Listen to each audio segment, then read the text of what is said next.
Welcome back to the second hour. Oops, sorry about that. Yikes. Okay, welcome back to the second hour, Altered Egos, CHLY. I'm Bob Hansen, and I have on the line with me today Nicole Lebrasseur. Good afternoon, Nicole. Hey, good afternoon, Bob and everybody. Hopefully everybody's getting ready for the holiday season to be launched. Well, what time do you usually finish work today?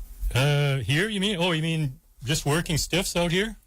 Right. Oh, 4 o'clock probably. Yeah, well, that's good. Yeah, about the same thing with us here. So I'd hate to be on the roads at 4. Well, that's it. And like, if things aren't done by today, you got yourself a major headache. That's for sure. It's quite the issue how this wonderful time of the year has become such a completely commercialized operation. I know. It almost blows away the original principle of it all. But I was kind of shocked because I went shopping late last night, and there was hardly nobody at the shopping mall.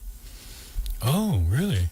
I haven't. Yeah, so I think with the inflation and everything that's happening, and people losing their jobs and everything, it's really affecting the situation. But I guess our governments are pretending that everything's honky-dory. Well, you might say that, or you might say they're saying to themselves, quietly, of course, that their project is successful, and that project is called austerity, right?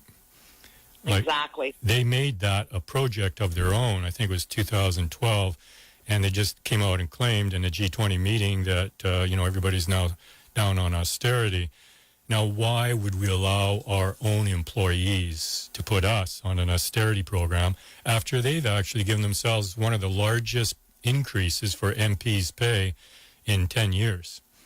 So, yeah, exactly. And, what we're trying to introduce is Freedom 2017, because really we've gone through 150 years of oppression and suppression and dictatorship.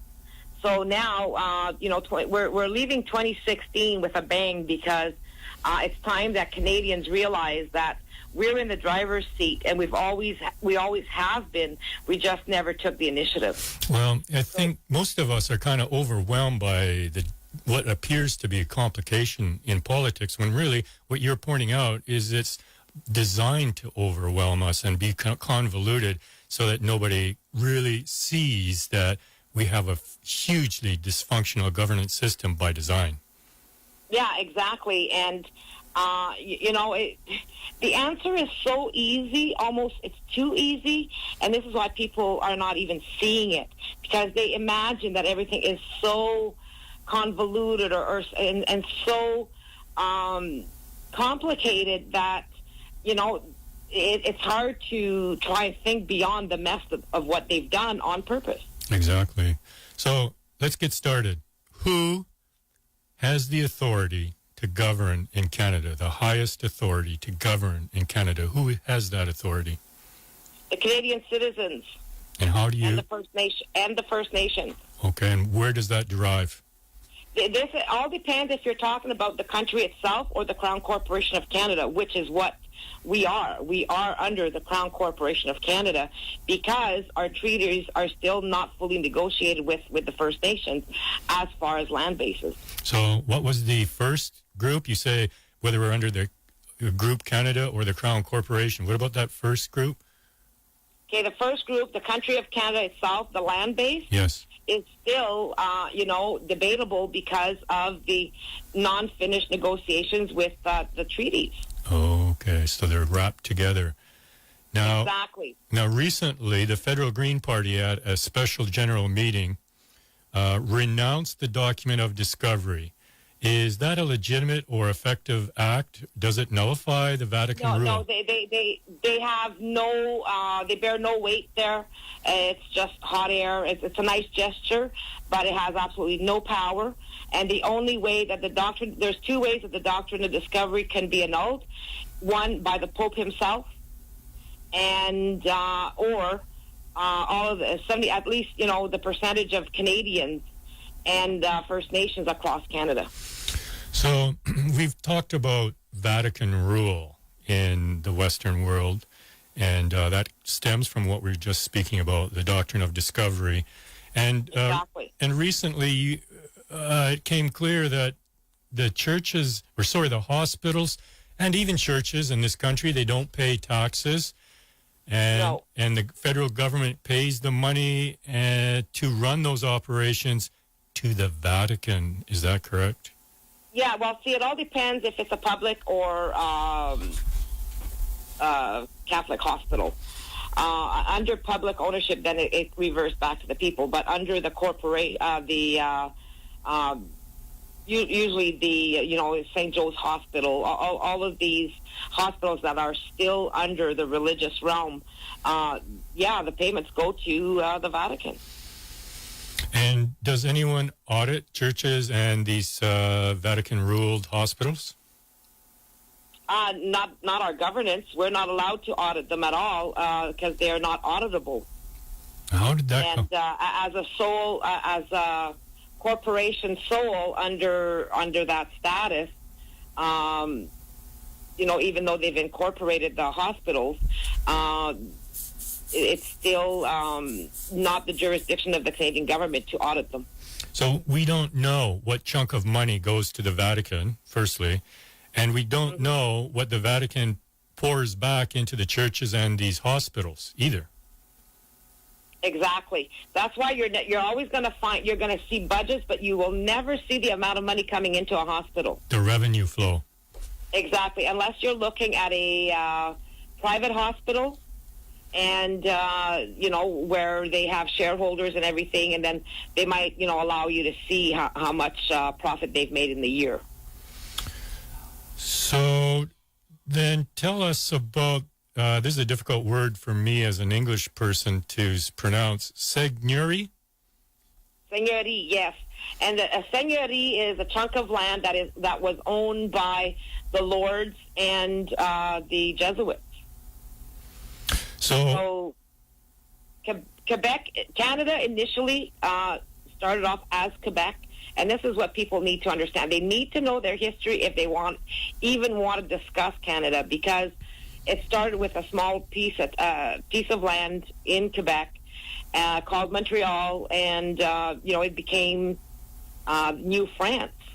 And in 1701, the cardinal is the one that, with 100 business people, and business people were considered lords because they had money, and they were the ones that were freed from taxation.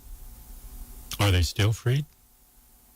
Well, not under the Corporations Act and that, but I would assume that some of the lords, if you're looking at the Knights of Malta, the St. John's Ambulance, they are tax-free. So anybody that falls under St. John's Ambulance, the Knights of Malta, which our Governor General was officialized right in Parliament with the Knights of Malta in Ottawa when he became Governor General, which is kind of a sickening thing. But you can see that right on their website. And you see the Governor General kneeling and the head of the Knights of Malta, swearing him in as a knight. So these people are Masons. Well, yeah, basically, it all comes down from the Knights Templar. You want to look at the Masons; they're just an offshoot from that. Okay, so when we look at First Nations property, like Oka, for example, is that owned by the church? That was owned by the church, and if people can remember, the prime minister, the head of the military had to go and ask the permission to the bishop or the cardinal there. I think it was the bishop to get permission to bring the military upon those lands. So that suggests that is a foreign territory, but it's just not that it's a foreign territory owned by the people who live there.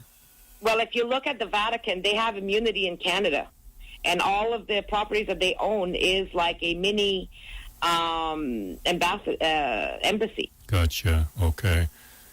So now, recently we talked about a fellow named Gary Metallic. Who is he? Gary Metallic is a traditional chief back in Listagouche, Quebec. And it's right, it sits pretty close to the New Brunswick border. And they are part of the seven districts of, they are the 7th district of Mi'kmaq community between, Nova Scotia, New Brunswick, and Quebec. And what he's done, and his father actually in Gary worked on a project where they got some lands back, but with the help of the Jesuits. Now, I remember him telling me the story, but I can't really pinpoint exactly what happened there. But it was kind of amazing because the only treaties that the Mi'kmaq ever did was with the Jesuits in the 1600s. So they don't have an agreement with the federal government. Canada, no. Whoa. Okay, so now I'm going to read just a statement from Gary Metallic that starts by a question or a statement you make. So you say, Trudeau says First Nations do not have a veto over energy projects. You say, we shall see about this. And then he comes in and says, this is why we, and that's he's talking about his people, as the original Mi'kmaq 7th District Tribal Council, have informed our people that in order to protect their treaty rights and land titles from being sold to Canada under their extinguishment comprehensive land claims process, they sign our form stating that they place their rights and titles under the protection of our original governing system, further stating that the Indian Act band councils have no authority to negotiate with their rights and titles in these land claims and self-government negotiations because they were never asked for their consent for them to do so. By having them sign these forms under the protection of original system, we cover our bases where the Supreme Court in the Ben case ruled that the Indian Act systems were the only governments that could represent and negotiate with our rights. Our district tribal council and Dr. Bruce Clark, acting as our legal counsel in 2012 or 13, filed a motion in Quebec Superior asking for a declaratory judgment in the question of which government was the true legitimate government of our district. Our hearing was held 2 weeks after the Supreme Court ruled in the Ben case. Our legitimacy as an original tribal governance system was never in question by the court. We had settled that issue in 1997 when we filed for intervener status in the Quebec secession case and were given status to intervene, even though there were two Indian Act band councils, one Mi'kmaq and the other Algonquin, that opposed our legitimacy and that status should not be allowed because their lawyers argued that there are no such traditional governments that existed and that the only legitimate governing bodies were the Indian Act band councils. Now, I'll just make a statement. People, the Indian Act band councils are under the government, the federal government. Remember that. Then he goes on, the Department of Indian Affairs also provided affidavits for the Indian Act band councils and their lawyers and lists of all the Mi'kmaq and Algonquin Indian Act band councils, and that as far as they were concerned, these were the only legitimate Indian Act band governments recognized by them. The Supreme Court judges, after hearing their motions and arguments, ordered a short recess to deliberate and came back and ruled against the two Indian Act band councils, stating that it was hard for them to believe that there were no indigenous governing systems before the arrival of the Europeans, and said, besides the question of legitimacy of these life hereditary systems was already dealt with in a high-profile Supreme Court indigenous case where several BC life hereditary chiefs were interveners. To get back to the Quebec Superior case and the day of the hearing, the lady judge asked me if I had signed mandates by the people in our district council represented, stating explicitly that we had the mandate from them to negotiate on their behalf. I told her no, we did not. She said, in that case, I have no choice but to dismiss your motion for judgment because the highest court in the land in the Ben case 2 weeks ago made it clear that the band councils are the only governing systems that can represent communal rights, unless you can show me documents that state the people have given you the mandate. She further stated the next time you come back to the court with this question, make sure that all your documents are in order, meaning signed mandates from your people. Our case was the first victim to the Ben case because it was just 2 weeks old, and our case dealt with communal rights and who had the right to use those rights. So what Nicole is saying about the veto is partially correct, with the exception that our veto power affirmed in the 1763 Royal Proclamation to stop the newcomers from stealing our lands was overshadowed by the political and judicial authorities in the 1800s by ignoring the 1763 Royal Proclamation that gave us that veto power and creating their own laws outside the rule of law. Then, in the early 90s, the Supreme Court further enhanced that fraud by ignoring the 1763 law and coming up with their mere obligations of Canada and their corporate raiders to consult with the Indigenous people of Canada before any resource extractions took place. We all know too well that this mere duty for Canada and their corporate partners was a farce created by the judicial system to appease their masters in order for our original governing systems to take back that veto power affirmed by the 1763 Royal Proclamation, which is still law and enshrined in their Constitution. We must have the Supreme Court admit to their error in law of how they and the political authorities conspired in eluding the rule of law, which hell will freeze over first. Before they do that, Dr. Clark and I have been trying for nearly 20 years.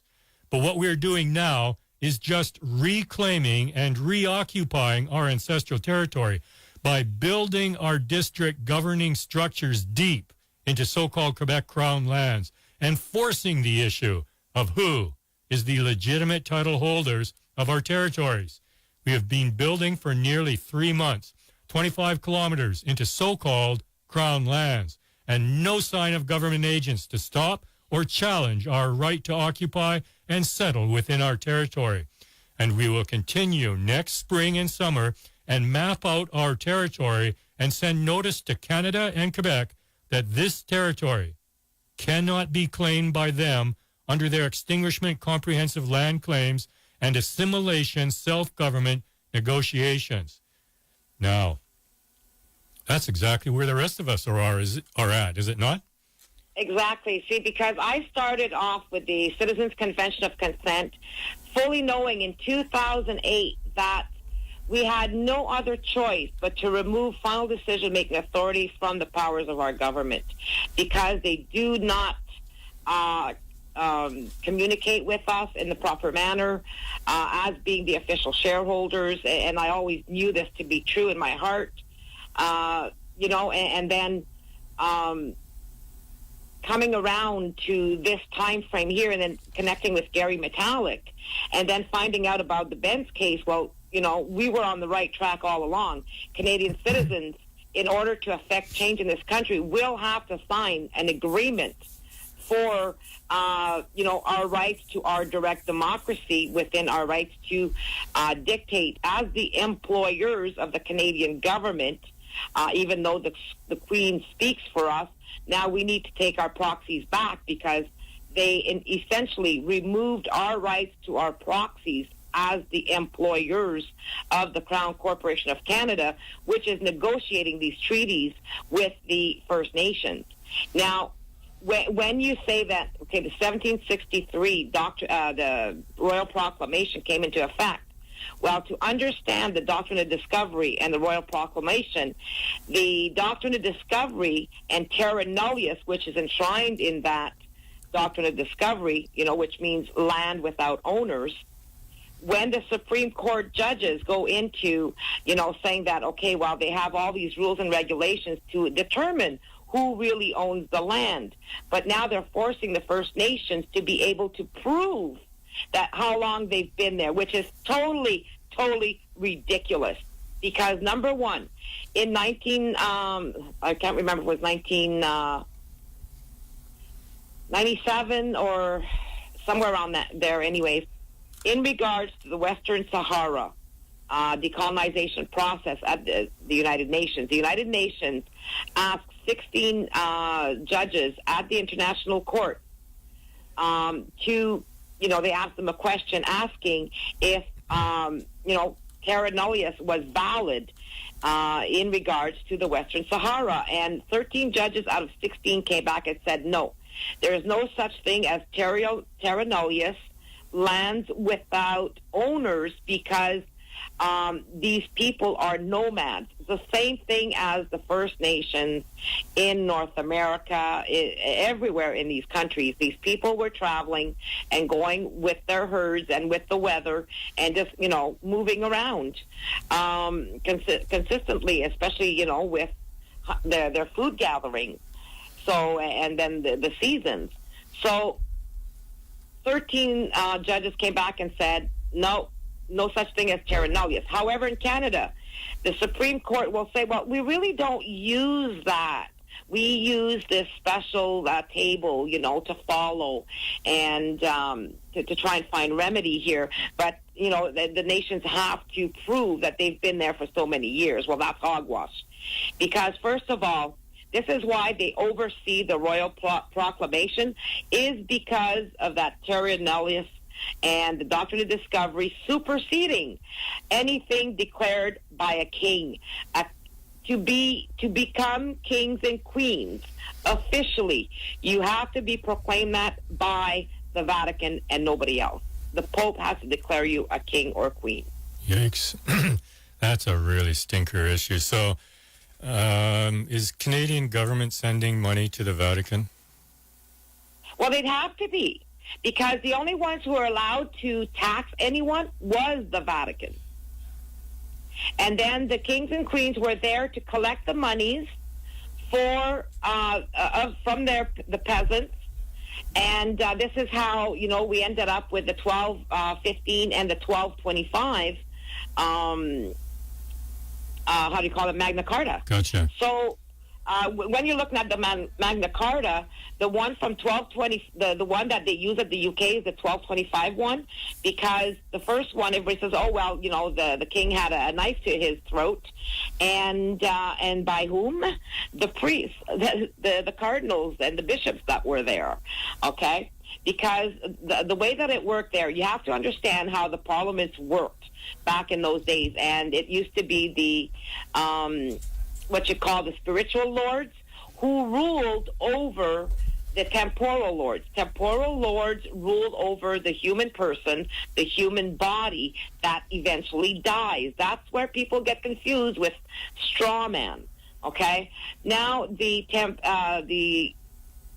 ecclesiasticals, the spiritual lords, side of things. Yep. Yeah, the spiritual lords, what they do is, because your soul, basically what happens when you die, your soul just walks out of its body, okay? For anybody who knows about esoterics and the spirit world and all of these things. So you basically just walk out of your body. So the Vatican, the Pope, still has authority over your soul. So that's why they were always able to claim that they had primacy over the earth and everybody upon it. And they rule the soul, or they're allowed to judge the souls for St. Peter, which is not even God. So, in that photograph of Governors General Johnson kneeling down in front of a robed person with a huge Maltese cross on his chest, is that a temporal or a spiritual lord? That's the temporal, and they all fall under the Vatican because they were the protectors. And they'll say, oh, well, we're just ambulance drivers. Well, BS on that. I mean, yeah, right. As much as I like Nelson Mandela for a lot of things he said, he'd wear one of those robes. And people say, oh, well, they're just a little organization. Well, just remember that everybody in those organizations don't have to pay taxes. Right. Because they belong to the Knights of Malta, and the Knights of Malta are the only ones who were declared to have their own country without even having a land base. Okay. And they don't pay taxes. Remember that. Okay. So, to make a long story short here, where the doctrine of discovery is in place, the Supreme Court judges do use it to this day, but in an underlying way. And the Green Party, they can talk all they want. It's just hot air. Here in Canada, the bishops and the cardinals can say, oh, they're reneging on they're turning their backs on the doctrine of discovery. First of all, they have no authority to do so. The only ones that have authority is because Canada became an independent country in 1931 from the UK Crown, not the UK Crown, the UK Parliament. Okay, everybody makes the mistake of thinking it's the UK Crown. It was the United Kingdom Parliament, the temporal lords and the spiritual lords that launched even that parliament and ruled it, and still ruled it to this day. However, the spiritual lords kind of backed off and allowed the people to start ruling it, which are the governments now. So the only way that we can revoke the doctrine of discovery is for us to stand up as a country and to also say that as a citizen and soul, S-O-U-L, okay, we are instilling direct democracy, which is our right as the shareholders and of the Crown Corporation of Canada. We have a right to our voice, unless we want to give our proxy away to somebody else like a politician. And this is exactly what's happened. So in order to be able to unravel the BS of what Canada is at the present and the Canada that we're supposed to be, which is Freedom 2017, and all of this is going to come out in the flesh and on the paper on January 17th, 2017. We are going to expose all this in a document, in a report on how things were done in Canada. And it's not going to be a very lengthy report, but it'll get to the point. Otherwise, we'd be here forever. But it's time for Canadians to stand up, be happy of who they are, where they come from, and to know that the ones who are instilling globalization and doing everything has done it from our own Canadian Parliament. The World Bank was set up first in the world by Canada, our parliament. Globalization was also instigated by that. Trudeau is the first one that instilled that corporations were now looked upon as persons in Canada. They have the same right as a human being, which is hogwash. Now, who owns the Crown Corporation of Canada, especially since 1982? Canadian citizens. It was actually done in 1931, where we weren't ruled no longer by, Great Britain. But we should have had a new constitution designed in 1931. The ones who, did a coup d'etat from 1919 to 1926 to be able to achieve 1931, which they used number 17 as well as, for the Westminster, the Statute of Westminster. They called it number 17, and instill that, and that's when all of our, our prime minister and premiers were now the ones running this country. They were now the crown. So this document that we need to sign, as you say, to switch from a representative to direct democracy, that's called the Citizens Document of Consent. It's called the Indigenous and Civil Unified Sovereign Enactment, which is a Citizens' Convention of Consent to honor the treaties and to change our Constitution to a direct democracy system of governance. And renege, and because of the way our court system is and where it comes from, which is the Vatican to begin with, because they created the laws and the bar and everything else. So when you're looking at all this, we have to sign a document stating that we are now we have to sign a document stating, which needs to be a binding contract, because the Crown Corporation of Canada is a, corporation.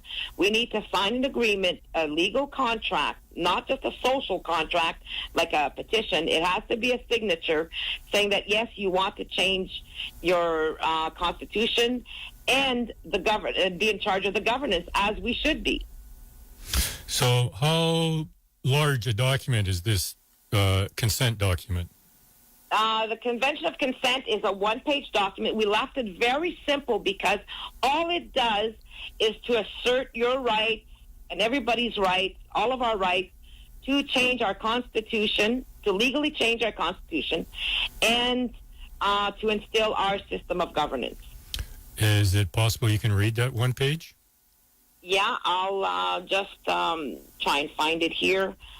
If it's not handy. Well, actually, it will be. Direct Democracy School is here. Okay. I should have had that law. Don't worry. Okay.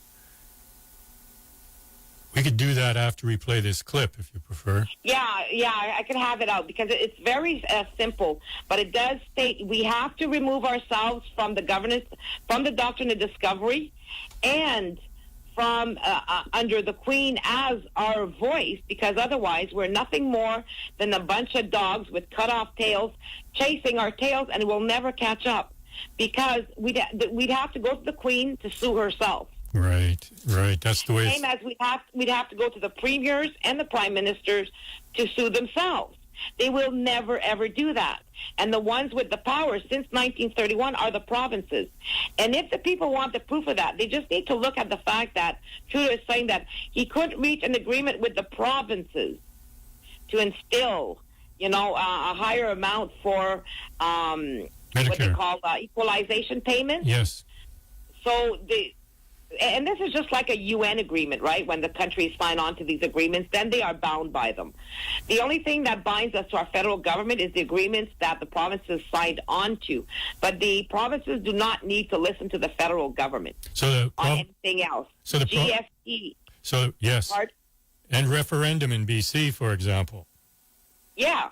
So the provinces have slightly or somewhat more authority than the federal government. Absolutely, they do. Okay. So this is where we have to go to the provincial level, start at municipal level, provincial level, and then we also deal with the federal. Okay, so we can go into that in this after we hear this clip, if you like. Yes, and one thing that I'd like the people, while we're on the subject of the First Nations, band councils do not have the right. Band councils are officially federal government agents, and we had written a letter back to Six Nations Band Council. Barbara Henry had brought it in for us, and for IAQs, and for her own people, saying that they needed to have fiduciary disclosure in regards to what was going on Six Nations, for the simple reason that why would First Nations and the veterans have fiduciary duty? Why would the government hold fiduciary duty to the veterans and First Nations? It's because they are two separate entities. And the reason why they do not owe Canadian citizens fiduciary duty is because we are the employers. We are the holders of the proxies.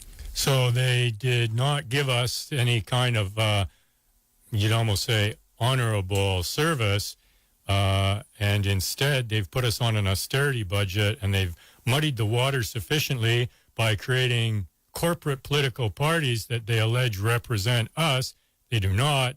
And that brings us right to this clip, which is the Trudeau Foundation exposed. Exactly. So once we can get through that, I'll find the Convention of Consent. Yes.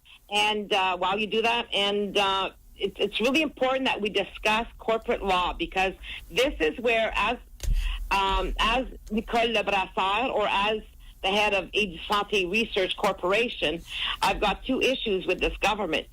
And that is the fact that Canadian citizens have not been given their legal documentation as proxy equal shareholders of Canada within the new Constitution of 1982.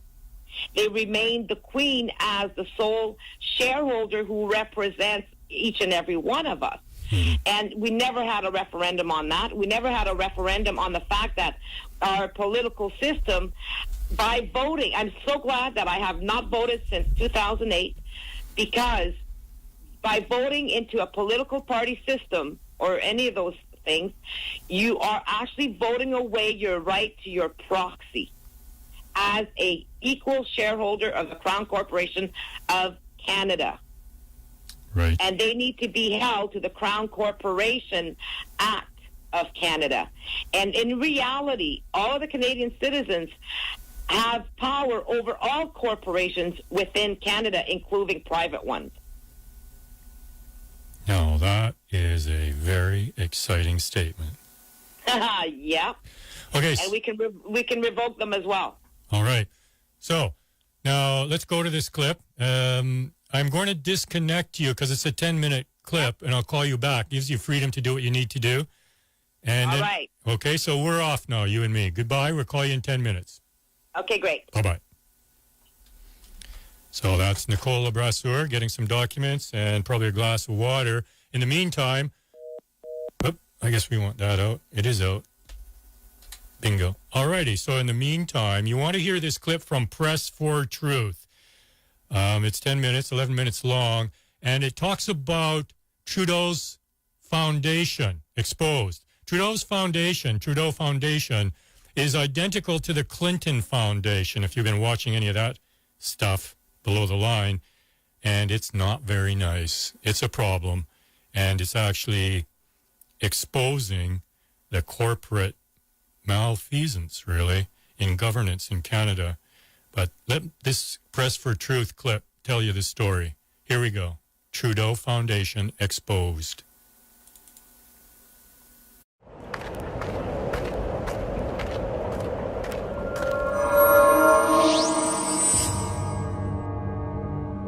This is the same thing that got Hillary Clinton in trouble down south.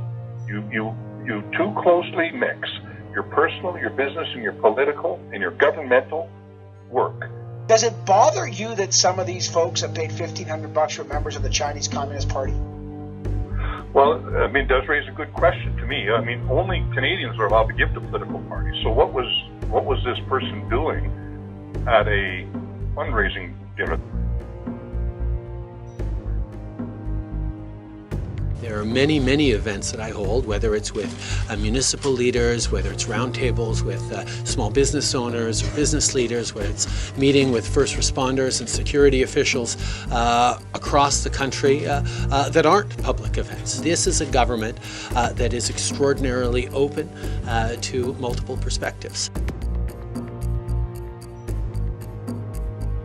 The Prime Minister's open and accountable government document spells out, in his words, his rules, his promise. Yet the Prime Minister himself hosted a Cash for Access event with Chinese billionaires. Two of those billionaires then made a $1 million donation to the Trudeau Foundation a week later. Now, we're not talking about fundraising laws. So why did the Prime Minister break his word, break his rules, and break his promise?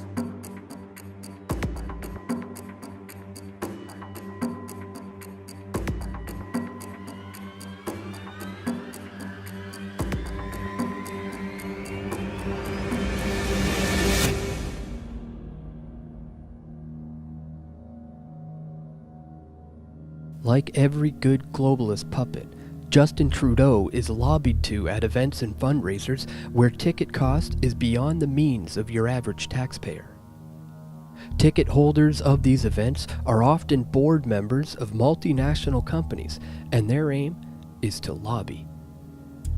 The goal is to sell politicians on the idea that your business should succeed, not because it produces superior goods and services, but because it would be a lucrative venture for the both of you. The right side of the paradigm, Rona Ambrose, argues that Justin Trudeau promised that his government would avoid not only conflicts of interest, but even perceptions of conflicts of interest. But how does one define a perception? The Liberals are obviously breaking their own rules. They respond to criticism by saying that no actual laws were broken. But when people in powerful positions have open access to you, when you attend the same events and they admittedly come up and talk freely with you, how can Justin say he is not influenced by their opinions? Are we supposed to just trust that these events are nonpartisan, that its attendees are indifferent to their own self-interests. The event organizers are often large multinationals themselves. Under Canadian rules, only Canadian citizens and permanent residents can make federal political donations. But foreigners with an interest in Canada are free to donate endlessly to the Trudeau Foundation. Justin Trudeau says that he is not linked or involved with the Trudeau Foundation, but his brother sits on the board, and the entire foundation is in memory of their late father. Industry Canada, a government department funded by taxes, granted the foundation millions of dollars between 2002 and 2015. The National Post quotes Aaron Woodrick, federal director of the Canadian Taxpayers Federation, as saying, "People that might defend the Trudeau Foundation, would they defend a Harper Foundation funding with tax money, things that Stephen Harper liked? I don't think so, and they'd be equally right." 40% of 108 donors, directors, and members of the foundation since 2014 have affiliations with organizations that currently lobby the government. The Trudeau Foundation has seen significant increases in gifts and donations since Justin Trudeau won the Liberal Party leadership in 2013 and then the election in 2015. From 2008 to 2013, the foundation had no foreign donations, but foreign money began growing in 2014, jumping from $53,000 in 2014 to $535,000 in 2016, a 10-fold increase. Foreign donors have grown each year that Justin has been the Liberal Party leader.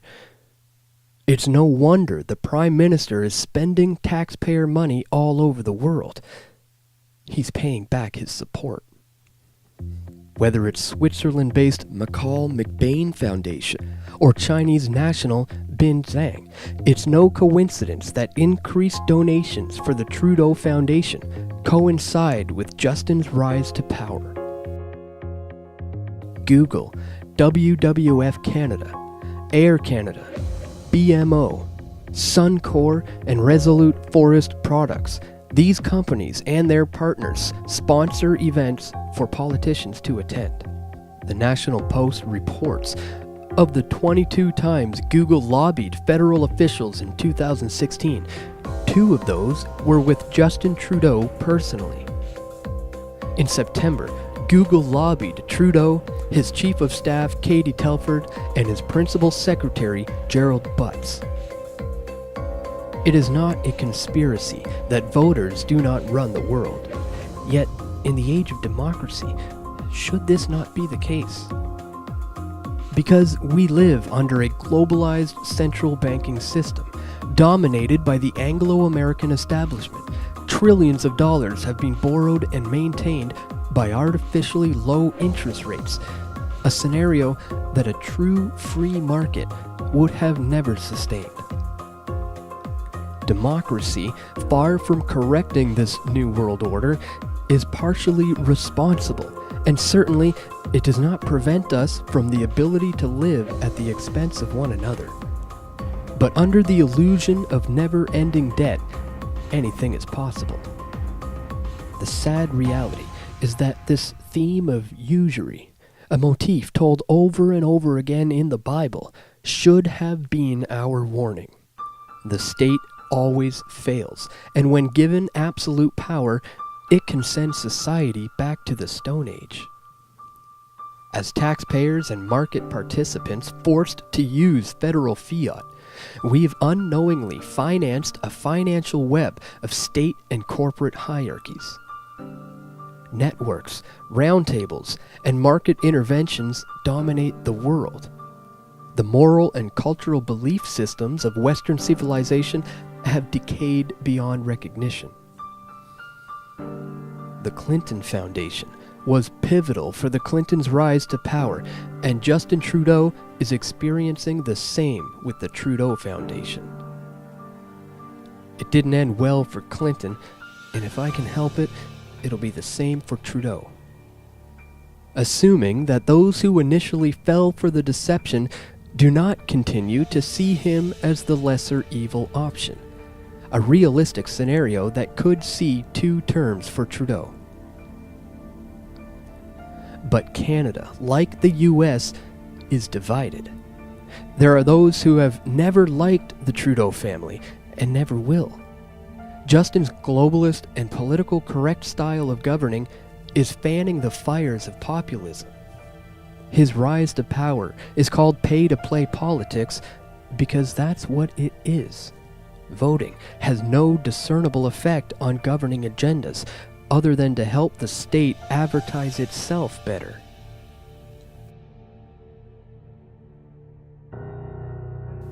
Governing rules are formed behind closed doors, and as we've shown, money flowing into private foundations, fundraisers, and events with the world's most rich and powerful is akin to a new kind of crony globalism, where the true endgame is complete domination and total control.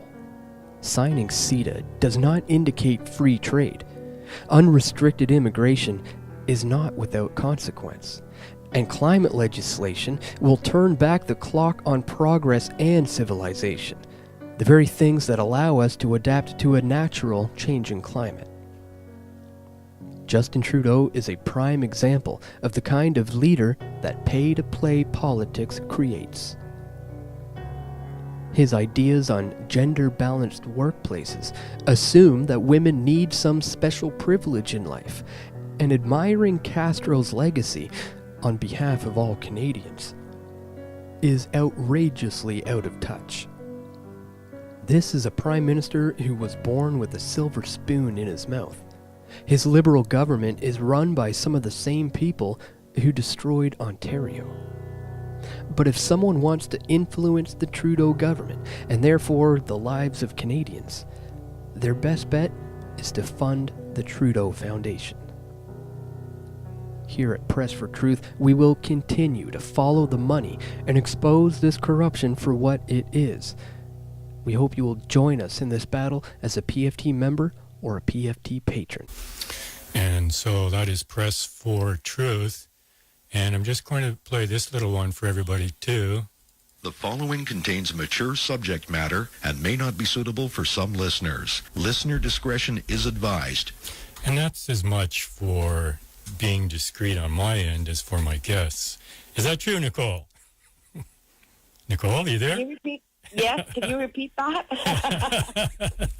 Well, when I get passionate on some things, I say some words that might offend 1 or 2 people. They're never really crushing words, but, this is a very serious subject. We have corporate political parties who have hijacked our democracy.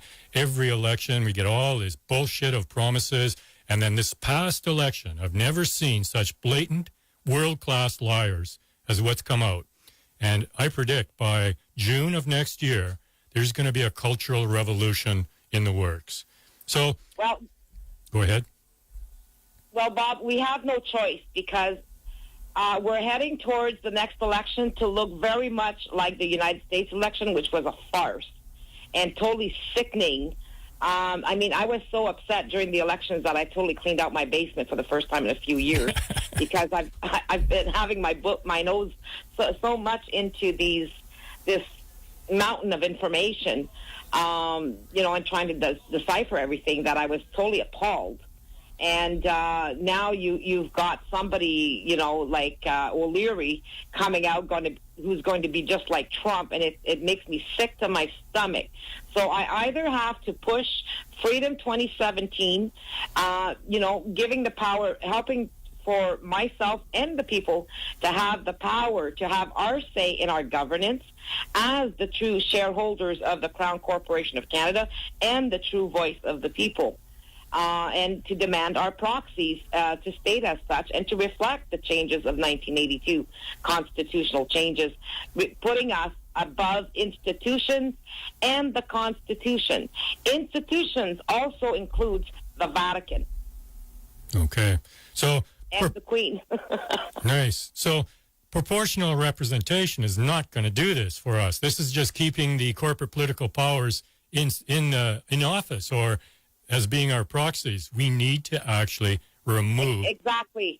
And that system again is a form of stealing 35 million people's proxies. Gotcha. So now we live in a dictatorship. You said several times, I've heard Rocco Galati say that. I'm convinced that's the case when you look at how things roll out. You have implied there are documents you can prove that we're in a dictatorship. What kind of documents would that be? Okay, well, the document would be the bait and switch that the Supreme Court judges are using for their summations. And then the fact that the judges and even the teachers of law at McGill University, at Harvard, Yale Law School, not Harvard, but Yale, all of these, renowned teachers of law, admit that there is no law for fiduciary duty under public law, only under private law. And this is where people get confused. One of the reasons why the Canadian government does not owe us fiduciary duty is because we are, again, the employers and they are the employees.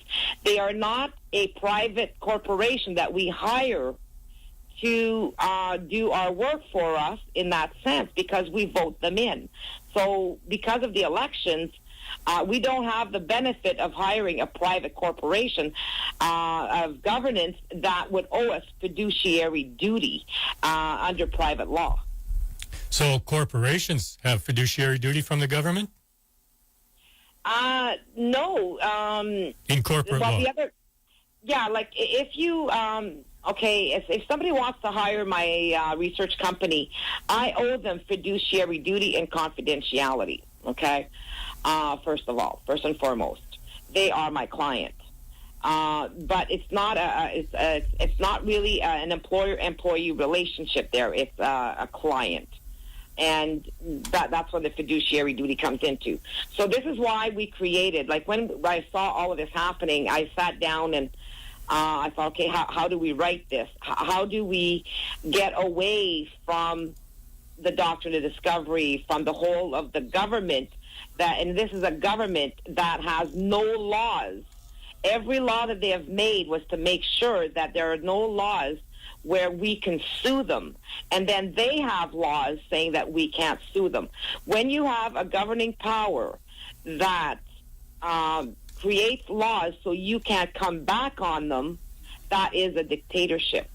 And since when have you heard of a corporation where the employer, the owner, and the builders of that corporation, the meat behind that corporation, have no right to hold the board of directors and the CEOs accountable to their actions? True that, yes. Well, then again, they keep skewed. Yeah, that is something you'd call a hostile takeover. There you go. So before we go, we've got only now 3 minutes. Can you read that document in 3 minutes? Yeah, it says Indigenous and Civil Unified Sovereign Enactment. That is the acronym for IACUSE with one C. Yes. The Convention of Consent to Political Self-Determination and Self-Governance. I here undersign Nicolas Brassard at present, a Canadian citizen holding a government-issued and assigned identification of person under a social insurance number and or a Canadian birth certificate number, both available to the government only through me personally, if required for legal authentication of identity, holding residence, and then I have my residence, hereby claim right of political self-determination and political self-governance collectively with all equally claiming constituents in Canada wherein I reside, having read, cognitively understood, and acknowledged all natural, inalienable rights conferred to me as a citizen and soul. I solemnly swear before witness that I am in full agreement and consent with this convention, and I do rightfully consent to the abolishment of political party representation on my behalf, and move into the implementation and enforcement of the direct democracy system of governance and the creating of a new constitution for Canada, and the compliance with and upholding of all Indigenous treaty rights. The historical and exceedingly functional governance system proposed by the I accuse movement, in which final decision-making authority is held and set forth by the population through the voting process, and within which no single person, select group of elite, or select party could have any final decision-making power or authority on any major issue or matter affecting the population in general. All national, provincial, and municipal decisional powers being subject to a majority vote by the affected population. Upon reaching a majority signing of this document by consenting constituents in Canada, this convention will thereafter be concluded as enacted and shall hold official standing. All conferred rights of authority and powers shall be transferred to the population, as well as will be enforced the collective ownership of land and rights of property and the independence they apportion. Direct democracy shall officially move into effect, and the new governance system shall be as seamlessly possibly integrated, wherein a new constitution shall be by the people created. I hear sign before witness, and then you go ahead and you sign, and then the witness is an assigned number. People can sign this online, and that the witness is the assigned generated number of you're having signed the document. Nice. And we are allowed to do this because now, thanks to Pierre Elliott Trudeau, a corporation can be a person. So that group A of witness. that group of consent documents would be taken to a Supreme Court to make this work. Exactly. And the thing is if you're looking at corporate law, here it says, okay, if we look at the Crown Corporation of Canada, where it says that, the powers of a corporation, it is not necessary for a bylaw to be passed in order to confer any particular power on the corporation or its directors. So we don't need to wait for them to create a law to give us any right. And then the powers of the courts have the right to put a hold on everything because it's written in the Crown Corporation of Canada Act. Nice. So they want to play the corporate game. We're going to throw the corporate game right at them because it's all in here in writing. And the courts have the right to determine everything here. The crap that the Supreme Court is using and saying that our political governance goes according, that's a political matter is bull. This is a corporate matter. Okay. Not a political matter. We've crossed the line. I thank you so much again, Nicola Brasseur of iAccuse.com, also Direct Democracy School on Facebook, and iAccuse.com is also a web page and on Facebook. Nicole, in 2017, we're going to rip her apart. Exactly, and look for our Mammy's Democracy app, and you'll get a lot of the information there as well. Thank you. Happy 2017, everybody. And you too. Bye-bye for now. Bye-bye. So that's Nicola Brasseur.